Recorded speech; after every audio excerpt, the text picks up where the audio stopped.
All right, part two. Now we're going to be reviewing all the draft cards and spoilers that have been showing up since up to Monday. There's a bunch of new stuff, lots of good things that we are going to be talking about. Let's go ahead and go in on the spoilers for Argent Depths. Lots of good stuff coming out, and yeah, we're going to review all of it. 8 cost, 6/6 is the start, Arcanum Battery. When you play a spell with cost 5 or more, play a 5/4 Sentinel. Arcanum Battery costs 1 less for each of your time influence.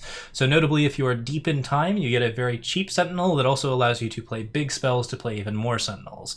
I think like Moment of Creation here is a pretty obvious option, where you can just basically play a Moment of Creation, get a 5/4 Sentinel, 2 Sentinels that are extra based on how many spells you have, and then Arcanum Battery is a 6/6 Sentinel. You have just a ton of big units overall. This card's not like super exciting because overall it is just like a ball of Sentinel stats, but it is notable in being one of the best options for like a 0 cost 6/6 in Praxis. Praxis is very 1 unit at a time. This card defies that sort of logic in a couple of different ways. First off, it makes it so that big spells play extra units, and secondly, it makes it so that this big unit can be played for very, very cheap. The more influence you can gather, the faster Arcanum Battery can actually batter your opponents down. It's a cool value option. It really depends on how fast you can accumulate time influence, how good this card is. I don't know that we've seen a card that's especially strong at accumulating time influence in the way that green currently is, but this is still a pretty interesting option. Armed and Dangerous has been in the drafts for a while. It's a 6 cost, play a 3/3 weapon on 2 of your units. In the current draft format, it's not that strong. Red Aggression is generally a lot of 1 health and 2 health units, and a 3/3 weapon just doesn't really cut it. This is kind of a cool Caleb option, but I think that as far as all the 6 cost cards in this cycle go, 4 influence is a lot for this effect, and a slow spell is particularly bad in this particular instance. I don't love this card. It is a good way to trigger some like 5 or more cost options in Limited, but I'm still pretty skeptical to even pick it there. It just doesn't feel that great. Maybe in the actual set, once the set releases, this might be something that's a little bit stronger, but hard to say for sure. Audacious Ruse. 2 cost, enemy units get negative strength this turn equal to your green influence, also in the draft pool. Fast spell, so, similar to most Flash Grenade type effects, this is an okay trick in Limited, but definitely not playable in Throne or Expedition. I don't have much to say about it. I don't think it's very good. Blade of the Worthy. 6 cost, Foreshadow, 0/5. Summon strength equal to the highest strength among your units. Another one of a 4 influence cycle at 6 that are all designed to be limited pushes so that you can try to build a lot of influence into a surge deck and then transition that into some sort of cool 6 cost option. Blade of the Worthy is definitely going to be a reasonable one. It's not going to win the game the way some of these cards will, but it will still get you frequently at least 2 cards worth of value or kill a big unit that you really need to kill. Doesn't seem bad, but yeah, definitely not good, so probably not the best option to go with. Boulder Gate Guard, 0/3 flying, +2 strength while there's a stunned unit. I read this the first time as being very similar to the Owl that has +3 strength when there's a flying unit. If it had been +3 strength, I would have been on board with it. As a 2/3 for 1, I don't really know that you're playing that many options to stun and get this card to actually be a worthy 1-drop. It's just not going to have that amount of strength as often as possible. It does behave somewhat well with Imbue decks, but I think overall there's just going to be too many turns where this card is turned off for it to really be of high value.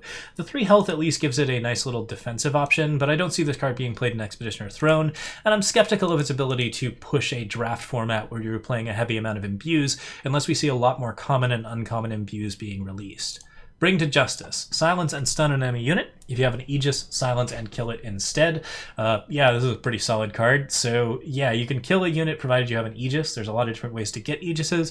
There's even a way to get Aegises that cannot be removed by enemy spells in this current format, and it's in green. This is a 0 cost card, and all you really need for it is a lot of green influence. There is a green influence depleted power that will just play 2 depleted green influence on the turn, so you can play this as early as turn 2. Yeah, it's a good card. I don't really know that there's too much else to say about it. It's cheap, it's effective, it plays similar to Rebuke, and it doesn't cost you any tempo the way that Rebuke does, which, I mean, the only disadvantage to Rebuke in the first place is that it does, in fact, have that sort of disadvantage. I think this is a huge creep up on that setup. You obviously do need to get the influence together, but the reward is very, very strong. Blade of the Worthy. Oh, wait, no. We're headed back. Did we cover the Huru Imbue? Someone's asking if we missed the Huru Imbue card. It's possible that we did. Roshi the Entrancer here? Yeah, we might not have covered him. It's a 4-cost 1/1. Imbue, summon Imbue Roshi with an enemy unit as well. Stuns a card and gets you a extra bonus. Yeah, so I think we didn't cover that in the last video, but in any case, this card's not bad. It certainly provides you with the ability to lock down one of your opponent's units and get a really, really big Huru unit out of it. Obviously, if you kill Roshi before the Imbue happens, because you do get a fast spell response to it, then it's a little bit less good, which I think puts Roshi in the middle of the pack as far as these heroes go. It provides you with some good onboard advantage, but obviously it's pretty vulnerable, and even though imbuing two things is pretty cool, you kind of need to get into some real imbue synergy for this card to be really worth it. Nonetheless, it's an extremely strong limited bomb. Alright. Next up, Caravan Guard, another draft card, 3/5, can't attack unless you have 5 green influence. Overall, just an extremely strong set of limited stats. Pretty easy to get this green influence together with a lot of other cards, and it doesn't really matter if you don't get it together because it's a 3/5 wall, which is very, very well statted for a 3-drop. This is a very solid card to be picking up in limited. Like it a lot. Chainwitch Bludgeoner, +1/+1, and Aegis, for +1/+1 Surge and Aegis, so good strong way to get a decent Surge benefit out of green. It's not as good as some of the red options, but I think that it generally gives a unit quite a bit of survivability. This is very frequently a 3/3 or a 4/4 for 2, which means that it's a really well statted limited unit that plays very well with all of your Surge options. I think this is very good on offense and reasonably okay on defense. The main disadvantage, of course, is that it can't block a lot of 2/2s, which means that it's not amazing unless you are like basically willing to give up that Aegis to trade with a unit, which you might be able to do. Corrosive Dagger, another draft card, +1/+1 Decay. Summon, play a 1/1 Rustling with Decay for every double red you have. This has some potential in Expedition decks, since the late game on this is really out of this world, but you do have to have a lot of fire influence for that to happen, and at that point Flash Fire is probably going to be a better finisher for you. Giving Decay to things in limited is very nice and certainly gives you a lot of good benefits. The extra Rustlings are also a decent change up. The card does not provide you with reach in fire, which is notable because fire generally wants reach in limited, so this card is not filling all of your needs, but I do think that it is a reasonable pickup if you need a weapon on a unit, and you don't want to pick too many, but you're okay with having a couple. Darkblade Cut Purse, 2/2, whoop, for 2 fire. Overwhelm, strength equal to your shadow influence, or extra strength equal to your shadow influence, and that is a static effect, which means that the card plays really well in Stone Scar setups where you're trying to get just a lot of shadow together in one go. Good in like the sort of Champion of Chaos Gunslinger setup. It is a rogue, unfortunately, but overall doesn't seem like a terrible card. Good aggressive option. The influence, I think, is a big sticking point, especially since the card does not have a lot of health. I can see it in Expedition, but probably not in Throne. If you do get the strength up to a high enough value, that Overwhelm is a really big deal, so certainly something to be playing around with. Desperate Courier, your cards cost 1 less on the enemy turn. Summon Plunder. What a fun temporal card, and what a fun card in general. This is something that allows you to make counter spells really easy, gives you a good defensive option.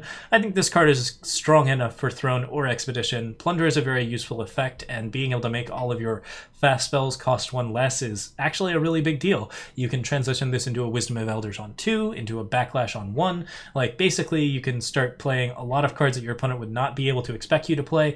The reduced cost also makes it so that a lot of counter spells that your opponent would not necessarily be prepared for are much more common and much more available. I can see this card being a real stonewaller in a lot of different like draw-go control decks, and this is a really interesting option for that. It's also a strong limited card. You can play with some decent options with it. It's certainly not going to provide you any reach, but it definitely gives you something to play with, and Plunder is an insanely strong effect on those 1 and 2 drops in limited. You want Plunder cards at that particular pairing. Disappear, put a unit in the bottom of its owner's deck. There's another 6-cost card that basically replaces this in limited, but it's not an unreasonable option. I think that overall it's not doing a lot for you. You're not going to see it in Throne or Expedition over Bury the Past, and you're not going to see Bury the Past in the first place, so yeah, I don't really see this card being super well used in that particular respect, but hey, it's nonetheless a decent way to get rid of a unit for good if you're worried about recursion, and yeah, in limited it's middle of the pack. Seems okay, but there is another 6-cost revenge card that actually does a little bit more. Eager Deputy. This card's got legs. 0/2 when you play a unit with more strength than Eager Deputy, she gets +1 strength. Summon Plunder, which right away summon Plunder, that's the reason that you want this card. Also has that very notable Gunslinger text, which means that it plays well with other Gunslingers and gets you good benefits. Yeah, solid limited option. Could be done in Gunslinger Expedition or Gunslinger Throne, just because it is a fairly aggressive 1-drop that carries Hideout Pistol really well, and there are a couple of decks that really want to carry Hideout Pistol. Epoch Infestation. 10/10. Can't attack or block unless you played 2 or more spells or cockroaches this turn. Is a cockroach. Surge, move each spell, and cockroach in your deck up 1 card. Wow, that's a lot of text. Wow, that's a lot of good text. Yeah, this card plays really well in like Crown of Possibilities nonsense, where you're playing with a lot of like second sights and twinning rituals. It plays very well with other cockroaches, and yeah, it's a pretty aggressive 10/10 that basically isn't always on, but is on enough to actually be beneficial. For example, if you're playing with your ability to make your fast spells a little bit cheaper, then you can do stuff like Wisdom of the Elder into Levitate, and then block a unit with a 10/10 that previously couldn't block. This makes it very hard for your opponent to attack into you. It's really hard to kill. It is a cockroach, so it gets bigger and bigger and bigger, and yeah, it's pretty interesting for a cockroach. I love this design. It's nice to see a huge cockroach friend, and it's nice to see another cockroach. Cockroaches.deck is still quite possible. Notably does not have any rolling synergy, I would say. Like, this card does not make cockroaches better. It just makes it so that you can play more cockroaches, which is, I think, good. It would be kind of weird if cockroaches eventually got so much synergy that they became, like, in need of a nerf, but I think that this is something where it's like, it doesn't gain any benefits from, like, tactics or from actual cockroaches, and, you know, it's just like, you know, getting bigger isn't really a big deal for it, since it's already a 10/10. So, yeah, synergizes well with spells and other things like that, and gives you something really cool to do, and is a cockroach, all pretty lovely. From Elements, we may have talked about this one already. Deal 3 damage to an attacking enemy, transmutes into a 4/4 Otherworldly Visitor. The Otherworldly Visitor has text as well. Yeah, it seems like a reasonable removal card. It's got that early sort of torch ability, and let me see if we can find Otherworldly Visitor here. There it is. 4/4. When you play a spell, your units get +1/+1 this turn. Summon, play a Ravenous Word with +1/+1 for each unit in your void. So yeah, like, that's a lot of different text, provided you can be in blue, red, and yellow. This card is like value, value, value, so clearly a good support card for all 3 of these colors, but you do have to get a lot of different influence together in a very short order. So it's okay. I wouldn't say it's amazing. Frost, Revenge, stun an enemy unit. Revenge coming back has not meant that they have printed any good Revenge cards. A lot of these Revenge cards are very bad and mostly Expedition staples. Yeah, this is something where you can play it in Expedition, get a good, like, sort of stun off, and then play it again a little bit later, but it's not really better than a lot of the other stun cards, which frequently will stun 2 units at a time, which can lead you to actually winning the game. This one is more like, it delays your opponent a little bit more. It might shut down a crucial unit at a particular time, but then you kind of really have to get into it a little bit more. I'm not impressed with this one, and I'm not impressed with most of the Revenge cards that have been released. I'm actually okay with that. I don't think Revenge cards should necessarily be super strong, but yeah, this is notably like, it's just alright. Grizzly Contest, Revenge, sack a unit to kill an enemy unit. Now we're talking. This is something that actually does work pretty well with Revenge. It's a combust, but it costs a little bit more, and yeah, you got Dizo sort of forcing that Grizzly Contest. That's kind of cute. I think that this card is really reasonable and limited, and could even be played in Expedition just because it is yet another combust effect, and combust effects are pretty strong sometimes. This isn't something you can play with Madness, but it is something you can play with Kato or other types of, like, sacrifice decks. For that reason, I sort of dislike it, but I think that it is one of the more powerful Revenge cards printed, and you should actually be taking this in draft if you haven't been. Grizzly Quickshot. Surge, your units get +1 strength this turn. Fire gets a lot of great surge effects. This is really fun with Reap. And, like, notably one of the more enjoyable experiences that you'll have in a draft is drafting Reap and Grizzled Quickshot. We didn't do terribly well with that deck, but I really enjoyed it at the very least, and we did get, I think, a 12 attack in with 2 Grizzled Quickshots just recently. It's a fun time. I think that it's not amazingly well statted, and it's really easy to kill, unfortunately, so definitely doesn't belong in Expedition or Throne, but it's a reasonable surge finisher if you are playing with some other options that really enable that surge. Hardy Warrior, strength or health equal to your blue influence. Not much to say about it. It's frequently a 2/5, and that's pretty good, but if it gets any bigger than that, it's not really giving you like a lot more benefit. At best, this card stonewalls 8/8s and things like that, which is kind of cool, but it's probably going to get removed by other things, and 2 attack is never that strong for you. It's an okay expedition card for getting into your late game. Hunting Allosaur, give another one of units Decay and Killer on a 4/5 Dinosaur. The Dinosaur text is pretty interesting, but overall this card doesn't provide you with a lot of extra strength. The Decay and Killer is kind of a nice attachment, but yeah, it's a 7-cost card. It's not exactly better than Predatory Carnosaur. I wouldn't give it a second look in Expedition or Throne. I do like the Decay ability on it, and I think that in Limited, it's obviously a card you want because it provides you with a body and with a removal option, but you do need some other big units to take best advantage of it. Ijen Walking Armory. I remember the misplay spoiled this. We talked about it a little bit already, but yeah, when Ijen attacks gain green, 6 green influence. The first time you play a unit each turn, play a +4/+4 weapon on it. I'm not 100% certain that Ijen triggers this ability when Ijen is played, but the way that the card reads, that may be the case. If that's the case, Ijen is a super strong card. In general, this card does give you a lot of good green fixing in Recano, which is amazing. The extra green really does give you a good benefit, and it's a 3/3 body, which is really, really reasonable as well. I think that like it's a little difficult to compete in this slot for cards like Milos and Jack and just like all of the other stuff that's happening in red right now, but it's possible that this is still a really reasonable option, and you're definitely happy to see it in a draft environment. It's a super good card there. The fixing for it is very, very good. I think that the attack ability is really, really nice, and yeah, this card's like top-end text makes it an amazing late-game draw that really benefits the rest of your deck very well. Double damage, Aegis, charge, anything with that setup is going to really love Ijen Walking Armory, and there's a lot of that in Recano to play with. Jotun Bonebreaker, 5-cost 3/5, is a Jotun, of course, so it's a giant. Overwhelm, Surge, discard a card at random, then draw a card. Ultimate, when you have discarded 10 cards, Jotun Bonebreaker gets +10/+10. So if you can get a very, very ridiculous Surge out, then you can make this card a 15/15 on the first turn. 2 Reaps will do it. It's probably not going to happen, but yeah, I can see an Elysian Reap deck really paying attention to this. There are a couple of other like Surge options in Elysian that are pretty decent. 5-cost 5/5 is not that bad of a stat line, and like, yeah, discard a card at random, then draw a card. That is really interesting. I actually think that's one of the most interesting things about the card is that it gives you, I think it's kind of fun. I think that like discarding a card at random is something that is like really scary to do to draw new cards, but also really satisfying if you can control it correctly. You'll definitely be like wishing and hoping on certain cards if you're playing this out, but for the most part you'll be able to control it, and the times when you aren't going to be able to control it, I think there's a lot of tension that it adds to the game while still providing you with enough power that you actually want to use the Surge and you aren't going to be holding cards very often. Yeah, this card's pretty exciting in its overall design. It's really well designed, I think, overall, and yeah, a big 15/15 ultimate is certainly pretty fun. Can do some cool stuff with it. Okay, next up, Leila Tracer. Yeah, Elysian discard, that's an option. When you play a spell, Leila Tracer gets strength and health this turn equal to the cost of the spell. Notable because it has Decay and can therefore trade with some very big units permanently. Not a bad card, certainly gives you some anti-recursion options, but yeah, it's pretty draft only. Master Conjurer, 1/5 when Master Conjurer attacks, gain blue. 6 blue when you play your second spell in a turn, play a 4/4 Storm Dancer with flying.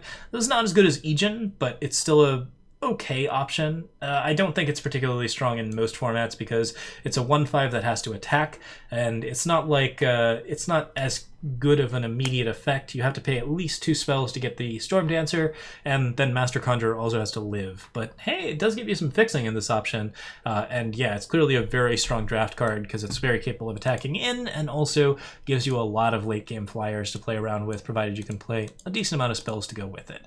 Still, playing 2 spells a turn is difficult even in draft. I don't know if this card's amazing in any particular format.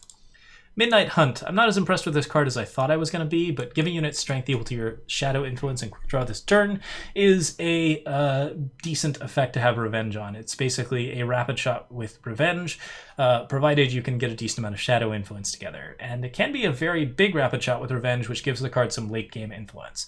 That, I think, gives it some Expedition and Throne potential, but yeah, the card is also really expensive, and it's possible that you're not going to be able to hold up 3 power for that kind of setup as often as you would like. Still, it's not an unreasonable way to aggress.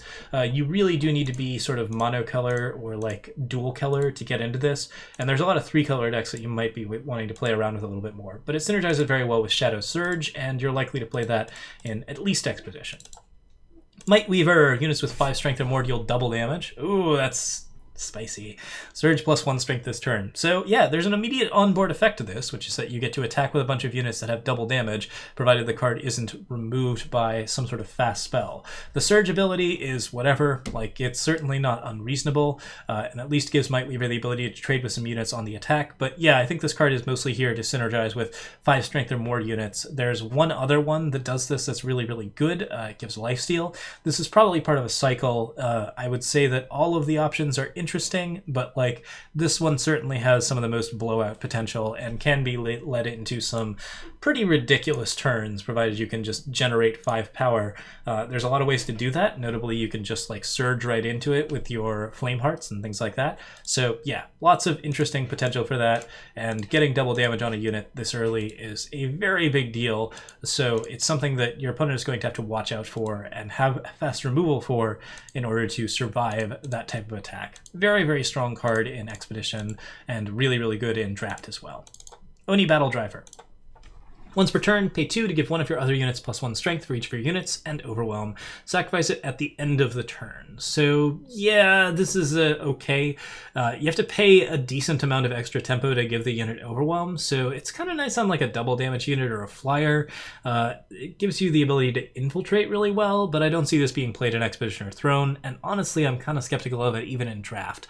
If you have enough different things that can really benefit from that +1 strength and Overwhelm, that's kind of nice, and the card does have some closer potential if you really are reaching for reach in the later setups. But yeah, it's an uncommon. It's going to be taken, I don't think it's going to be taken like super often, but I think it's going to be taken enough that you aren't going to get this when you want it most of the time in Draft. And like, yeah, I think that it's not your favorite uncommon to be picking up. Prism Golem is back. It is now just a playable card. 7/7 with -2/-2 for each type of influence you have. Just a nice little colorless bonus, provided that you aren't playing any colorless stuff. Notably interesting, you don't really want to play it with World Shaper's Staff, since World Shaper's Staff will kill 8 Prism Golems instead of 3, and basically effectively like turn to siege you out of the game. But like, yeah, it's okay as a colorless option to be sure. Reality Snap. This is the 6-cost fast spell that you should be looking for, and the one that you'll get confused with the other 6-cost fast spell that removes a unit and puts it on the bottom. This one bounces 2 units and has revenge. That's a reasonable effect, similar to like we were talking about how that Frost ability to stun a single unit was not that good because it doesn't provide you with the reach. This is the way to get the reach, and paying this much more for it in Limited is still kind of reasonable. I don't think that this card is going to be seeing play in Expedition or Throne, but most of the 6 costs aren't. This one does give you a decent amount of good value, and you can potentially use it to close out a couple of games that are going to be very, very tricky to do so otherwise. Red Masked Warrior. Decay, ultimate. When you play a spell with cost 5 or more, gain 3 red influence. Notably a limited mechanic, but cool if you want to trigger some really nasty surges in a fire aggro deck. Should synergize really well with the rest of the format. It's not good in the current format, where we are just like playing with some of the surge cards, but once we have all of them, this card should be a reasonable aggro option, especially if abilities to kill 1-drops are a little bit reduced. Reflection. Revenge, both players draw a card at 1. So this is all downside, obviously. If you play the spell, your opponent draws a card and you only replace your reflection, but on the Revenge, you both draw a card, so it's even at that point. So it's like half a card disadvantage in order to make both players draw through their deck faster, in order to synergize well with other cards that return cards to your hand, such as Turn Back Time, Prodigious Sorcery. I don't know if Prodigious Sorcery can actually get back cards that don't deal damage. I'd have to think about that. In any case, yeah, so this is an option where you can basically like reread and do some like extra drawing to make your hand be full of really, really good stuff very early. If you want to play into like harsh rolls and like big board clears and like get to like the really nasty stuff, then like, yeah, this has got some potential. I'm not 100% certain, but like, yeah, it's got some interesting setup here. I think that, like, overall, this is something where you can get some decent value out of it, but, like, I would say, like, yeah. Sorry, I lost my train of thought. Yeah, this card is clearly bad in most types of decks, but if you're actually trying to get, like, a handful of cards, and you just want that to happen, and you want to, like, draw through a bunch of your deck and have a lot of good card selection, this may actually be a reasonable option to be playing on one. The disadvantage that you're imposing on yourself still allows you to, like, get into your control format a little bit better off, so if you can then, like, mess with your opponent's hand in a very big way, punish them for having a big hand via maul. I think this might actually see play in some control decks that are willing to take the disadvantage of card disadvantage for the advantage of drawing a bunch of cards at a very cheap cost. All right. Looks like we have a new one called Siege Train that we'll have to go find and review. So since we're on the S's, why don't we go ahead and go find it? Yeah, so let's see here. There's going to take just a second here, but looks like Given just spoiled the card. Here it is, Siege Train. All right, so 4-cost 6/4 with Overwhelm and Reckless. Fresh spoilers. And come on, Siege Train, show your face.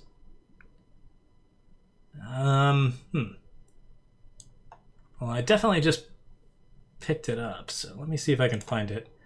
For some reason it's not showing. Oh, okay, because I saved it as a HTML link. There we go. Fresh spoilers, throwing a bit of a wrench in things, but I think we got this. Siege Train.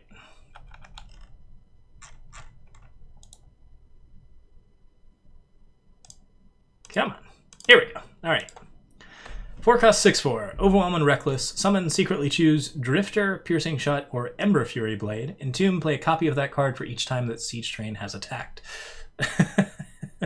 Okay. Well, yeah, there's some interesting stuff happening. Let's see here. So Ember Fury Blade is a vanilla 3/3 red weapon that is a token card. So you can either get a big 3/3 weapon, you can get a Piercing Shot, which kills a bunch of units, or you can get a Drifter, which is a reasonable Grenadin option. And you have to have Siege Train actually attack every turn. The card also has Reckless, which means that it's probably going to play only one of these per game, but in like a draft format, if this card can actually attack multiple times, then you're going to get a lot of good benefits out of the card. Yeah, that's an interesting choice overall. Like, I'm not sure if any of those cards are like bad to have. Certainly Ember Fury Blade, if Siege Train is the only unit on the board, or if it is like died to like a harsh roll or something, it's not going to be a great thing to play. Piercing Shot, likewise, really powerful effect, but only good if your opponent doesn't have any like units to block with, which a lot of people are going to guess Piercing Shot and maybe try to block with a lot of their smaller units to avoid getting rolled out by the Siege Train. Drifter provides you with a lot of small units, but then of course, like if you are playing with like big sort of difficult options, then that's something else to be paying attention to. So a lot of how much value this card provides is based on whether or not your opponent has the appropriate response and also has correctly guessed what your Entomb is going to be. So yeah, there's some interesting benefits there. Like, for example, if you are playing with a bunch of Piercing Shots and you manage to attack in with this card, then your opponent's probably going to want to block with their smaller units as opposed to play like an Annihilate on it, because if they manage to kill it that turn with like some sort of like Slay or something like that, and then it Piercing Shots their unit, they lose a lot of value out of it. On the other hand, like if you're setting up for a big Ember Fury Blade play, that might be something that gives them pause if you have other units down and makes them want to kill those units first. Yeah, there's some potential options here. The main thing about it is that Siege Train, since it attacks so frequently, it's very frequently going to end the game without actually triggering that Entomb in a way that's going to be super beneficial. And like if your opponent can harsh roll it, then that gets rid of both Ember Fury and Piercing Shot, meaning that the card's only value is that of Drifter. So yeah, there's some interesting potential there. I think the guessing game is actually pretty interesting, and the value the card provides in terms of raw stats definitely justifies it as a limited or expedition bomb. In Throne, the card at least trades with Sandstorm Titan, which, yeah, I don't think that's unreasonable. Certainly not a bad card against like the big meaty decks, and I think it has enough like sort of general flexibility. You could potentially see it in Throne. It's an odd 4-drop to be certain, but yeah, it's got some flexibility overall. The fact that it has Reckless is the only thing that kind of worries me, because it might end up just attacking into some bad situations. All right, next up, Tavrod, Auric Financier. Summon each other unit's strength and health become the lower of the two. Wow, already immediately very strong. This is a 5/7, just like the other Tavrod, but it's a mono green. Entomb, draw a weapon from the top 5 cards of your deck and give it +5 strength, discard the rest. So its Entomb ability is similar to Tavrod's initial attack ability, except it does not synergize with other Minotaurs. Its summon ability is actually quite ridiculous and will actively damage a lot of your opponent's board, provided that they are playing around with different nonsense. I think that's something to be paying attention to. Certainly a strong enough card to be really doing some shenanigans with, but like, yeah, the stat line on it is very good. It's not as strong as the previous Tavrod overall, but I do think that summon ability potentially has some interesting value. There is a card out there right now that reduces every card's strength to 3, and that tended to not be very valuable because the general stat line on it wasn't very good. Tavrod has a lot more potential to shut down the board, but it does provide you that general issue of leaving most units on the board to get other buffs or get other benefits, which could be very bad for you depending on what kind of deck they're playing. Certainly doesn't play very well into like Sacrifice Synergy. Ubsat, the Savior. 6/5. When the enemy player plays a unit, you gain a health. Reasonable way to trigger like a Mask of Torment, although this is 5-time influence, so on 4, not so easy to play. Summon, silence each unit in the enemy player's hand. Now we're talking. That's a really reasonable option to do on 4. I think there's only one other way to do this right now, and it costs 5. It's Gar, Master Sandmage, or yeah, so this is something where you can actually do that a little bit cheaper. It is a Radiant, notably, which there are some ways to make Radiants cheaper as well. Let's see, how early could you play this? If you play, like, the Time Influence Power Depleted, then you play Mitotic Wisp on 2. Then you play the Time Influence Depleted again. You have the Influence at that point, but you have depleted power, so it would still take at least 4 turns. I think it'd be very hard to get this down on turn 3, but it's an interesting puzzle to try to solve, because if you manage to do that, you have a 6/5 and your opponent has no good units in hand, which, yeah, that's a lot to be doing. Clearly really powerful if you can get deep into time. Also notably, like, is a 6/5, which, yeah, trades with most things, does a lot of work. Tazbu the Tempter. When Tazbu goes to your void, steal the enemy void, put it into your deck. Units and weapons stolen this way get +2/+2. Got a disadvantage and an advantage. Another part of another cycle, it looks like. Yeah, Deep Shadow Influence for this is not unreasonable. Notably, this card can really mess you up if your opponent's void is full of trash. There are a lot of ways to fill your void with trash, and some of those cards are just cards that you're not going to want to draw if you're playing against a bunch of tokens, that kind of thing. I mean, the tokens will be 3/3s for 1, which may make them better, but yeah, there's some potential for this to be really bad for you, as well as really good for you. In general, though, it's almost all upside, and the ability to shut down opponents' voids while also playing a really solid 4-drop mid-range unit makes it justifiable to go pretty deep into Shadow for this. Notably, these are 5 influence 4-drops, which means that they are not going to be playable by normal means. You actually have to do some influence fixing, even in a monocolored deck, to play these cards appropriately on 4. If you can do that, they're really good. If you can't do that, they're kind of slow, so you might not like Tazbu on 5 as much as you like Tazbu on 4. Alright, I believe we just did Arcanum Battery. Oh, and I think I'm sorting by date instead of name here, so we've got some different stuff happening. Okay, yeah, we missed a couple of cards. That's fine. Master Conjurer, Midnight Hunt, Might Weaver, Prism, Reality Snap, Red Mask, Reflection, Sky Serpent. Sky Serpent is back. 2 costs 3/3. It's not a token anymore. You can just play it. Good to know. Good flyer. Really reasonable in draft environments. The 3 blue influence makes it very interesting. Slag Fury Berserker. That's a 1/1 Berserk Imbue. Overall, kind of a decent option, but yeah, a difficult imbue to effectively activate. I don't think that it's a great card in any environment, just because it's so easy to kill, and then like the value that you get from it is mostly based off of whatever unit that you had that you were trying to imbue. If you can't imbue a unit, this card is really, really bad, so yeah, I'm skeptical of its value. Smug Wing Tinker, 4/4 summon, gain 4 armor. Really, really solid draft choice. This is one of the better 6-drops at 4 in the draft cycle. I don't think it's good in limited, but that's fine. Okay, Spirit Weaver. 1/3, your units with 5 strength or more have lifesteal, summon Plunder. This card's amazing. It is just really, really strong. It synergizes very well with a 5/2 lifesteal. I believe if you are looking at our VODs, we actually have a draft on YouTube using Spirit Weaver that made great use of this effect. This is one of the better 5 strength or more options, and the summon Plunder is just an amazingly strong option. You should be picking this card very highly in draft because 2-drop Plunders are very, very strong, and this is a really strong effect. Terrazon Echo. Berserk 1/2. When Terrazon Echo attacks, there's a dinosaur illusion. Gets +1/+1 for each spell you've played this turn. Summon Plunder. That Summon Plunder, again, makes it a really reasonable draft option. The +1/+1 for each spell you have played this turn is not so good, nor is its stat line all that good. And Berserk means that it actually gets reckless after it attacks, which, yeah, if you can play a lot of spells in a row, there's some potential for this to get out of control. But yeah, it's a little bit tricky to do. Plunder notably gives it at least 1 spell that you can play because you get a treasure trove out of it. But yeah, I think this card's a little bit understated. The Plunder at least is nice, and the fact that it can't be defensive while also doing your fixing means it's probably the weakest option for Plunder.